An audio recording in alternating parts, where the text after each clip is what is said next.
is Mike Babcock going to make it to December if they don't play some better hockey here? And I'm not saying it's his fault. I'm saying what else could Kyle Dubas and Brendan Shanahan do?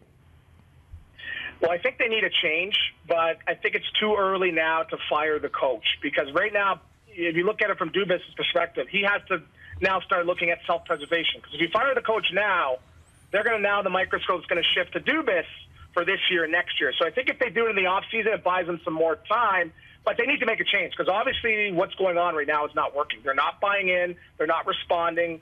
They quit on their backup goalie coming up from the minors in his first NHL game.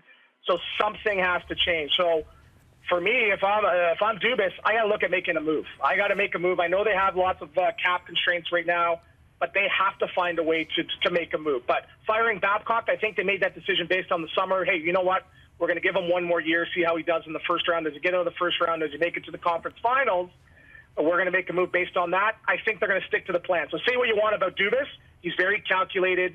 He's precision in the moves that he makes, and I don't think he's just going to make a gut-wrench decision based on a stretch of, I want to say 5-10 games, but for me, 20 games. I mean, my only point here, though, is you gave out so much money to your quote-unquote important core this soon. Missing the playoffs is not an option. Like, I'm just saying, like, you're so far up against the cap to bring one guy in. There was talk of having to drop 3 prior to Marner getting hurt. Yeah. Like, at some point, you have to look at changing your coach because I don't know what the repercussions would be for people in that organization if you said to the board, I'm going to give all these kids the money and you missed the postseason. I don't know what their reaction would be to that. Yeah, but what you need to understand is, Sheldon Keefe's a rookie coach. Do you really want to throw him into the fire mid-season with the team underperforming? Right. Yeah. So I think the plan is to bring them in once the players they have another bunch of playoff series under the belt. They're another year more mature. If you bring him into this fire, he probably might even decline, saying, hey, I don't want to do this. This is too much to handle right now. But I think right now with this team, they're the Globetrotters. They're very entertaining. They're playing against the Washington Bullets every other night. They're putting up a lot of goals and, a lot of points. But what happens when you put the Globetrotters against the 2005 or mid-2000 San Antonio Spurs? They get killed. Right. So we're in a bit of this hockey bubble where we think this team is amazing, but they have major holes when you play against teams like Pittsburgh, who has players that their top players are out. They have surrounding pieces and depth that can do the job. So I think with the Leafs, they're not built. They're built for speed. They're built to put up a lot of points. But we're talking Stanley Cup contender. They're not there yet. Let me ask you this, because I hear it a lot when I'm in arenas in and around the Toronto area, that there is, you give the kids this kind of money and you're asking for trouble. Is there a lack of accountability? I mean, you used the word quit on Saturday night, and I find like at the professional level, that is such a tough thing to say. But is there more accountability needed? And how do you get that on a professional franchise where you've got a lot of young players making a lot of money?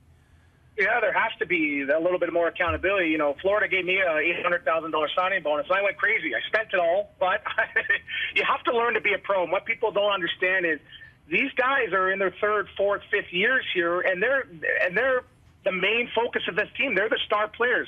But being a national hockey player, it's not just putting on your gear and going out there and performing. You got to have proper nutrition. You got to be in the gym. You got to know how to act on road trips. So what they don't understand is, hey, just because they're putting on their gear, they're going to be top players. That's not the case. It takes time. It takes 5, 6, 7 years. We look at all these other teams that won cups in the past. We're talking about Ovechkin and Crosby. They went through the doldrums for a while before they became regular NHL hockey stars. I've said it seems like the Leafs have had the same deficiencies, at least defensively, for a couple years. And they're getting worse when you look at some of the numbers. And some of the business have reached out to me and suggested to me that they are playing similar systems that they've played in each of the past years. They've replaced some of those assistant coaches. Have you seen some of the same systems being played? And is it just getting used to each other when you add 2 to your top 4 defensemen? I just think they don't complement each other very well at all. And on a night-to-night basis, I'm seeing Ceci and then O'Reilly not being on the same page. Barry's not really reading too well off of Muzzin. But I think their solution now is, well, let's just put Justin Hall up there and see what he can do. That's not a viable solution long term. They need these top players, these top 8 players to be top players, but that cohesion isn't there. And there's too many lapses. There's too many first period goals. There's too many goals being scored at the I talked about this morning. How many goals have been scored when there's a 19 on the clock? If you did the math on that, you'd go crazy. There's too many lapses, defensive lapses. The structure's not there. So I'm not letting Babcock off the hook, but that's something you got to pay attention to, that defensive structure. And we know they're a high-flying team, but this is the National Hockey League we're talking about. You've got to pay attention to those details. You have to. Stewie, how awkward is it to be in an NHL room and you know the guy at the head of the room talking might not be there in a week? Like, how awkward is that? How difficult is that to push through and just go about your business? It is very awkward, and I've been in a situation where we had a coach that was losing his mind every single week, and one night he just lost it, and everyone started laughing. They're like, "You're really snapping again? Like, how are you still snapping? How do you have that much snap in your whole entire being?" So guys just sort of look around the room, and I think that's what's happening now. I'm not pretending I'm in the know, but when a coach is preaching certain things and it's not being implemented and the players aren't responding, that's when you know something's going awry. So I could see that right now by that performance. I thought they were going to come out and put on a better performance, especially for a rookie goaltender coming in, but it's just not there. So they're not buying in. But you can't make a move at this point of the season. I believe you got to make a trade. You got to bench somebody. When's the last time someone's been benched? We heard about Nylander sitting 2 shifts.